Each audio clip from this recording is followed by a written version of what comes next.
Hi, my name is Erin O'Hagan. I'm a senior public health major at Coastal Carolina University, and during this video presentation, I will be discussing my internship at Grand Strand Medical Center.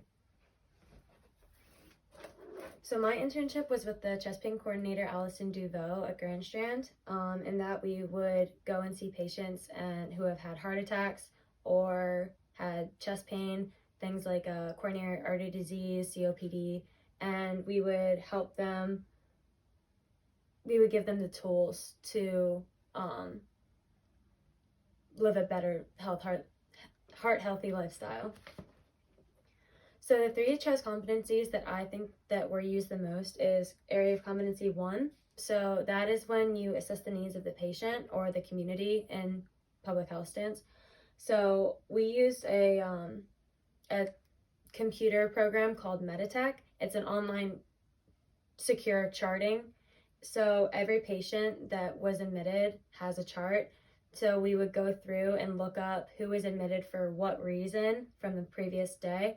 And then we would look up why they were admitted for chest pain, if that was one of their underlying diseases or coronary artery disease or COPD or anything of that nature. When they do that, we look what is their family history, what have they been admitted before, have they had previous stents put in, things like that, and then we are better equipped to help them when we go see them on the floor for rounds. Next is area of competency 3. This is the intervention stage of the chest competencies. So our intervention was actually, we would go from room to room of the patients who had been admitted for chest pain, coronary artery disease, STEMIs, things like that, and we would give them this chest pain booklet. And in this was a lot of information about how to live a heart-healthy lifestyle. So things like freedom from smoking flyers are in here, different diet changes that can be made, how to talk to your doctor if you have any certain concerns with anything that has arisen in your lifestyle recently, things like that. And in doing so, we were giving them the tools to set them up. We also have a cardiac rehabilitation center that we would call and give them like feedback on, and they would tell us like if they were using everything like that. So it's good. Next is area of competency 7. So in this, I actually came up with a flyer for them to take home, because one barrier that a lot of the chest pain patients have had is they will have excuses as to why they're not able to do certain things. So with this flyer, let's just say if somebody says that they can't walk around the block because they live in a bad neighborhood, these are at-home exercises that are available and they can just complete very easily by themselves, and just gives like little things that they can tell to their doctor, like if they're experiencing any pain. But all of it is leading toward a heart-healthy lifestyle. So my professional insight about this was I grew the most, I believe, as a interventional health specialist. So learning how to talk to patients who are distraught, who have been in the hospital, loved ones who have been in the hospital, and how to listen to their problems and let them know that they're not alone in this, that we are here to help, and things like that. That was my professional growth. I think that was the most, that I took away the most out of the internship. For my patient intervention program, I was doing a nutrition program that I was actually going to present this to the chest pain committee, which is a panel of doctors and nurses who are directly related with chest pain, STEMIs, things like that. So the first step, I used 2 different models of behavior. One was to determine the receptiveness of new ideas and how we can break down the barriers that cause people to say that I can't do this and I'm not receptive to this at all. And in this, I was actually going to talk to the doctors and nurses about how to talk to their patients and how to be more open so that the patient will be more receptive to what they have to say and not just say okay and then blow them off. And obviously the stages of intervention, the pre-contemplation, contemplation, preparation, action, and maintenance, and just how people are going to adopt these certain adopt these certain programs, and if they're going to be able to, what barriers they can be, have the doctors assess which stage that they're in and how receptive they're going to be to the information being given to them. So the point of this is that according to the Harvard Medical School, improving diet lowers the risk of heart disease by increasing the blood level function. So one thing that we look at in anybody who's being admitted for chest pain is their ejection fraction, how much blood they're pumping out of their heart, and if it's very, very minimalized, below like 50%, that's not good. So when you have a better diet, it actually decreases the amount of plaque that's in your arteries, in your veins. Keeping it very low helps them to live a healthier lifestyle.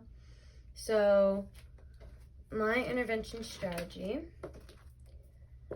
was to go around when we were doing rounds and giving out the chest pain booklets with the freedom from smoking, and in that I would give out a almost like a food diary, but in this food diary, or it's a food and activity diary where they can write it down and they can earn points to reward themselves at the end of the week with a treat of their choice. So it's kind of like an incentive driven implementation. And also the flyer that was mentioned previously and that related to competency 7. Things to keep in mind is some people aren't going to be receptive to this, and also some people can't be completely receptive. So if you are going through something like a diet change, you have to keep in mind that diabetes is very common in heart pain patients. So when something like that is happening, or they have like exterior problems, that they need to be aware of that before they go in and talk to them, because that shouldn't be something that's brought up. So just being mindful of that before. One thing that I had put down for the point system is like a substitution encouraging. So, and giving them things that they can substitute with, which is also included in the chest pain manual, but a lot of people don't look at it. So if you substitute olive oil for butter, or if you substitute like canned vegetables for fresh ones, then that can be like a certain amount of points that you can redeem at the end of the week. And that's all just to help with heart healthy lifestyle, but heart healthy lifestyle in general. And this right here is the point system that I was going to give to all the cardiac rehabilitation patients that were that had signed up for cardiac rehab and they want to get better, and see who would be more receptive to that. And this is an attestation form that they would actually sign at the end to kind of hold themselves accountable. This is a freedom from smoking flyer that we would give to all patients who have a history of smoking, or mostly current smokers. They had already quit. And this is a session that will help a lot of people quit in the future. And this is a take control of your health flyer that we were giving out to patients, just to help them with things that they can do at home. And last was a revised minutes to matter, like in sudden cardiac arrest. This was something that I did when I first started, just to get the hang of what was going on in my internship, and just one of those things that you can assist with in administrative duties. And I just went through and redid certain things, like explaining to people. This was all presented at the health fair at the mall at the beginning of this semester. So we actually were able to put this up on a poster board, and when people would walk by from the health fair, they would be able to pick up little things and we would talk to them. And we actually taught CPR, which I had pictures of, but I couldn't print. So like the common warning signs of a heart attack and things like that. When does it happen? What should you do? And so I didn't come up with all of this. I didn't research any of it, but it was given to me previously, and I just redid it in a more aesthetically pleasing way, so we could kind of catch the attention of the people walking by. And it is something that my site supervisor and I did together, so which is really nice. She really helped me through all of that. and just prevention strategies. So there's more that goes into the binder. It has to do with the artifacts, justifications, how I've used my my public health curriculum and with my CHES competencies throughout the last few years. I will upload that, but I actually don't have access to a printer right now, so I can't show it to you, as well as the interpretations of the CHES competencies. So what I think that they are, what I think that they should be, how I've taken them over the past few years, and how I will be able to use them in future use when I become a community health educator. So thank you so much for your time. I hope that everybody is safe right now, and you guys have a great rest of your semester if you show